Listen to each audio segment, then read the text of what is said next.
இன்னைக்கு நம்ம நீண்ட நேர தாம்பத்தியம் வேணும்னாலே நம்ம சிந்தனையில் வர்றது எந்த மாத்திரை போடலாம், இது பெரிய தவறுங்க. அடுத்தது 60 வயசு ஆயிடுச்சு அப்படின்னா நமக்கு இன்னைக்கு இனிமேல் தாம்பத்தியமே கிடையாதுன்னு இன்னைக்கு முடிவு எடுத்துடுறோம். இது ரொம்ப தவறான கருத்து.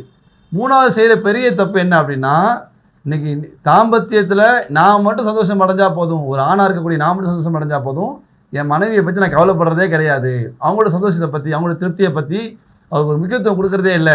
இதெல்லாம் என்ன ஆகுது, பெண்களுக்கு முழு சந்தோஷம் கிடைக்காததுனால அவங்களுக்கு தாம்பத்தியத்தில் வெறுப்பு ஏற்படுது. அடுத்து குழந்தை கொடுக்கக்கூடிய அளவுக்கு நம்மள்கிட்டையும் அந்த தாம்பத்தியத்தில் ஒரு முழு சக்தி கிடைக்க மாட்டேங்குது. இதெல்லாம் ஏற்படுறதுக்கு முக்கியமான காரணம் இன்றைய காலகட்டத்துடைய இந்த உணவு முறைகள் தான். இந்த உணவு முறைகளை நம்ம சரி பண்ணிட்டோம் அப்படின்னா நம்முடைய பழைய காலத்தை நம்ம மூதாதையர்கள் எந்த சக்தியை தாம்பத்தியத்தில் அடைஞ்சாங்களோ அதே சக்தி நம்மளால் அடைய முடியும்.